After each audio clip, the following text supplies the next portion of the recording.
वफाकी हुकूमत ने पाकिस्तान तहरीक इंसाफ पर पाबंदी लगाने के लिए कार्रवाई का फैसला कर लिया। वफाकी वज़ीर इत्तलात तथा ताड़न का कहना था कि तहरीक इंसाफ और मुल्क एक साथ नहीं चल सकते। वफाकी हुकूमत तहरीक इंसाफ पर पाबंदी लगाने के लिए सुप्रीम कोर्ट में केस फाइल करेगी। तमाम चीजों को देखते हुए तहरीक इंसाफ पर पाबंदी लगाई जाएगी। फैसला हुकूमती इत्तेहादी जमातों से मुशावरत के बाद किया गया।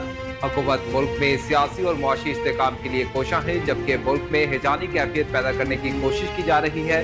गैर आईनी तौर पर असम्बली तोड़ने पर बानी पीटीआई साबिक सदर आरिफ अलवी और साबिक डिप्टी स्पीकर कासिम सूरी के खिलाफ आर्टिकल 6 लगाने का फैसला किया गया है। हुकूमत आर्टिकल 6 लगाने का रेफरेंस सुप्रीम कोर्ट में दायर करेगी।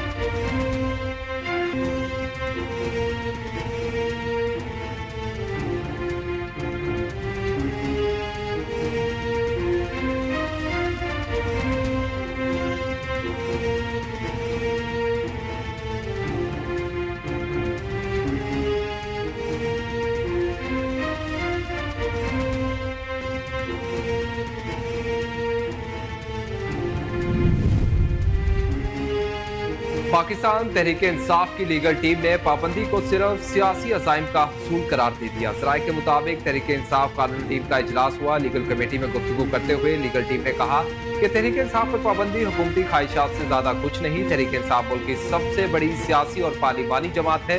सराय के मुताबिक कानूनी टीम ने मजीद कहा कि अता ताड़न की प्रेस कॉन्फ्रेंस हुकूमती बौखलाहट से ज्यादा कुछ नहीं। सुप्रीम कोर्ट के अक्सरियती जजेस ने तहरीक इंसाफ को बतौर सियासी और पार्लिमानी जमात तस्लीम किया।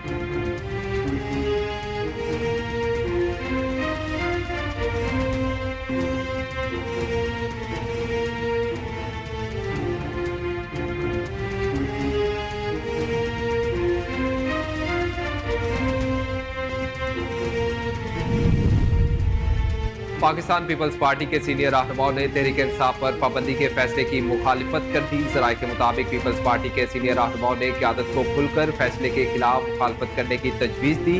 पीपल्स पार्टी के बाज़ रहनुमाओं ने अता ताड़न के इत्तेहादियों को इत्मीनान में लेने के बयान पर ताज्जुब का इजहार किया। पीपल्स पार्टी के सीनियर रहनुमाओं ने मौक़िफ़ इख्तियार किया कि पीपल्स पार्टी को इत्मीनान में लेने का इल्म नहीं, हमारी जमात हुकूमत के फैसले को सपोर्ट नहीं करती। जराये के मुताबिक पीपल्स पार्टी के सीनियर रहनुमा फरतुल्लाह बाबर ने खुलकर पाबंदी के फैसले की मुखालिफत की।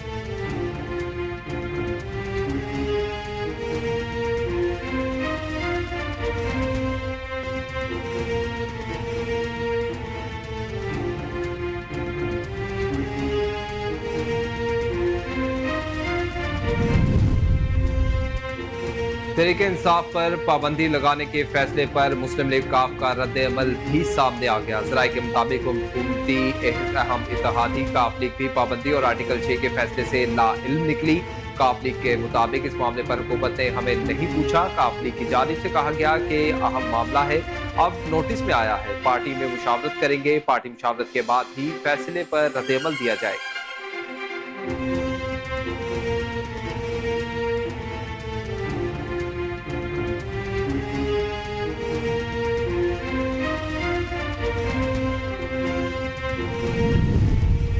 अवामी नेशनल पार्टी ने भी तहरीक इंसाफ पर पाबंदी की मुखालफत कर दी। सेनेटर अरबाब उमर फारूक कासी ने कहा कि जमहूरी दौर में सियासी पार्टियों पर पाबंदी के फैसले की हिमायत नहीं की जा सकती। सियासी जमातों पर पाबंदी के लिए मुतलका फोरम मौजूद है। सियासी जमातें एक दूसरे की टांगें खींचने की बजाय जमहूरी अमल को मजबूत करें। जमहूरी निज़ाम को डीरेल से बचाने की जिम्मेदारी हुकूमत समेत तमाम सियासी जमातों की है। मुल्क के मौजूदा बहरान का हल सिर्फ सियासी है। ताकत के इस्तेमाल से अदम इस्तेहकाम बढ़ने का खदशा है।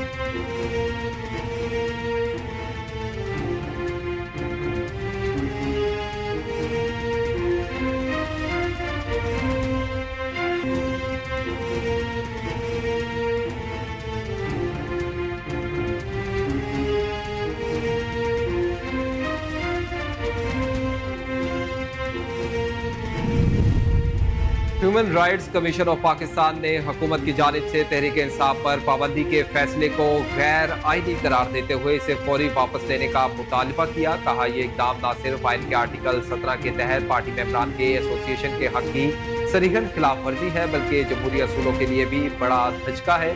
खासतौर पर जब सुप्रीम कोर्ट ने मुतफिका तौर पर यह फैसला दिया कि पीटीआई एक सियासी जमात है।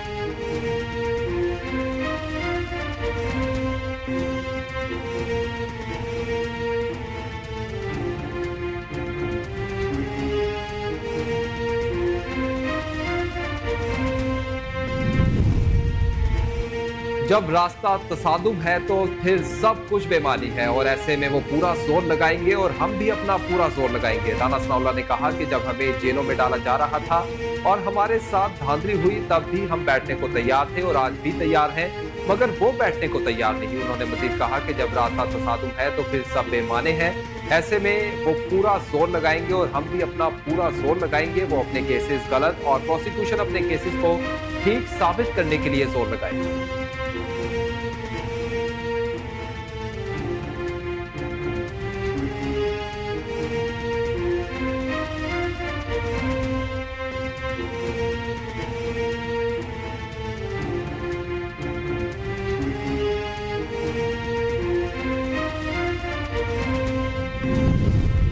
एक मखसूस जमात को वो रिलीफ दिया गया जो मांगा ही नहीं गया था। कुछ लोग समझते हैं कि वो ब्लैकमेलिंग से मकासद हासिल कर सकते हैं। बैरिस्टर दानियाल चौधरी ने कहा कि कभी इन्होंने साइफर लहराया और कभी लॉबिंग फर्म्स को खिदमात हासिल की, मुल्क को गालियां दी गई और जलाओ घेराव किया गया। इन लोगों ने अपने ही मुल्क के इदारों पर हमले किए, जिसकी मिसाल 9 मई है। कभी जलाओ घेराव और कभी पाकिस्तान को बंद करने की बातें की गई, मुल्क में नफरत के बीज बोए गए। आज हम कहते हैं कि नौमौलूद ये मुल्क हमें जख्मी हालत में मिला था। इनके 4 साला अखबार में मुईशत पर खंजर घोंपे।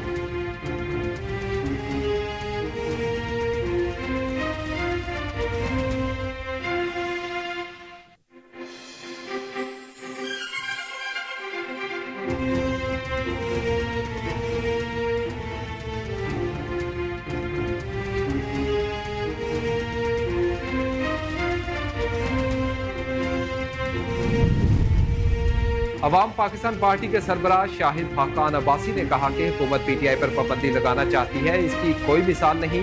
आप मुल्क जोड़ने के बजाय मजीद तफरीक डालना चाहते हैं। हुकूमत प्रेस कॉन्फ्रेंस करके क्या तासुब देना चाहती है, क्या इदारों में तसादुम चाहती है? ऐसे फैसले से सुप्रीम कोर्ट ने अपने गुनाहों को धोया है। शायद दूसरा को एहसास नहीं कि हुकूमत किसी पर पाबंदी नहीं लगा सकती। इनको आर्टिकल 6 लगाने का बहुत शौक है।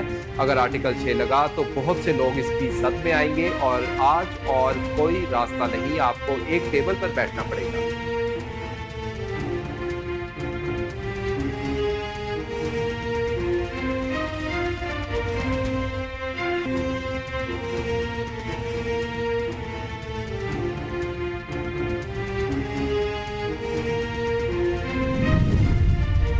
पाकिस्तान मुस्लिम लीग नून ने सुप्रीम कोर्ट की जानिब से मखसूस नशिस्तें तहरीक इंसाफ को देने के फैसले के खिलाफ नजरसानी दरखास्त दायर कर दी। नून लीग की जानिब से दायर दरखास्त में सुन्नी इत्तेहाद काउंसिल, हामिद रजा और इलेक्शन कमिश्नर समेत 11 पार्टियों को फरीक बनाया गया है, जबकि दरखास्त में सुप्रीम कोर्ट के 12 जुलाई के फैसलों पर हुक्म इम्तना जारी करने की इस्तदा की गई। दरखास्त में कहा गया कि क्या आजाद उम्मीदवार ऐसी जमात में शामिल हो सकते हैं जिसका एक भी जीता हुआ उम्मीदवार असम्बली में मौजूद नहीं? क्या नशिस्तों को खाली छोड़ा जाए या इन जमातों में बांट दिया जाए जिन्होंने इंतखाबात में हिस्सा लिया? सुप्रीम कोर्ट ने काफी नुकात को सुना, लेकिन मुख्तसर फैसले में कई अहम नुकात पर खामोशी।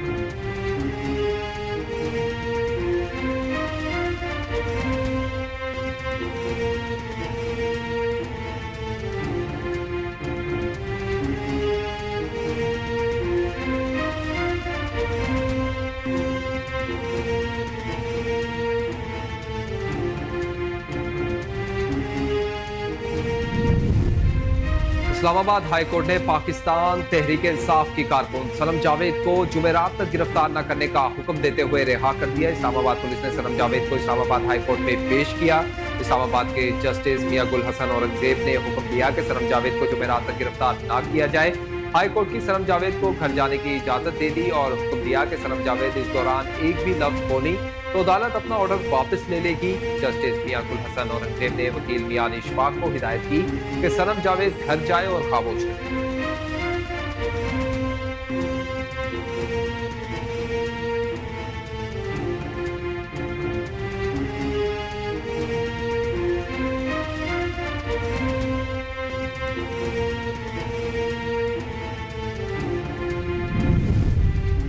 इंसदाद दहशतगर्दी अदालत ने 9 मई को जलाओ घेराव से मुताल्लिक केस में पाकिस्तान तहरीक इंसाफ के रहनुमा शाह महमूद कुरैशी पर फर्द जुर्म आयद कर दी। शाह महमूद कुरैशी पर 9 मई को थाना शादमान जलाओ घेराव समेत दीगर मुकदमात दर्ज हैं। शाह महमूद कुरैशी को आज फर्द जुर्म की कार्रवाई के लिए तलब किया गया था।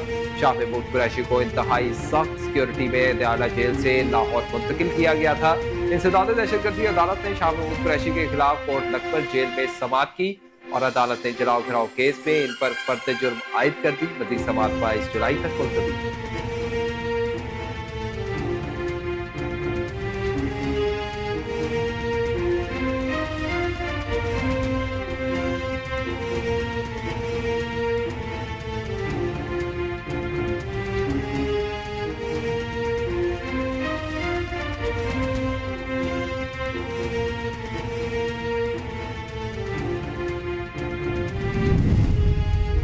पंजाब के हर नौजवान को मुआशी खुद मुख्तारी के लिए हुनरमंद बनाना हमारा विजन है। वर्ल्ड यूथ स्किल्स डे पर मरीम नवाज का कहना था कि वर्ल्ड यूथ स्किल्स डे पायदार मुस्तकिल की तामीर में नौजवानों के अहम किरदार को समझने का दिन है। हुनरमंद नौजवान ही हमारी सरमायाकारी और असासा है।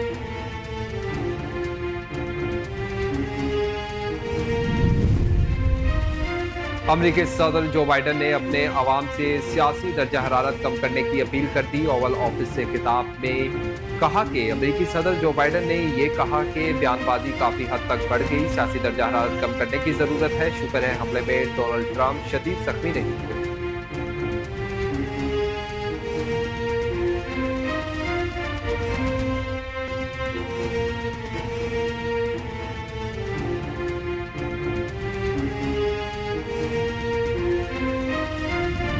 सदर से भी मुलाकातें की। Chairman Pakistan cricket board Mohsin Naqvi ने कौमी क्रिकेट और टीम की कारकर्दगी की बेहतरी के लिए बड़े फैसले कर लिए। मोहसिन नकवी का कहना था कि कैरी क्रिश्चियन और जैसन ग्लस्बी को सिलेक्शन कमेटी में शामिल किया गया है। इनके साथ साबिक टेस्ट क्रिकेटर मोहम्मद यूसुफ, अशद शफीक और टीम कप्तान भी होंगे। हर खिलाड़ी का हर 3 माह बाद फिटनेस टेस्ट लाजमी होगा। खिलाड़ी को डोमेस्टिक क्रिकेट भी लाजमी खेलना होगी। डोमेस्टिक क्रिकेट खेलने के तरीकेकार को सिलेक्शन कमेटी तय करेगी।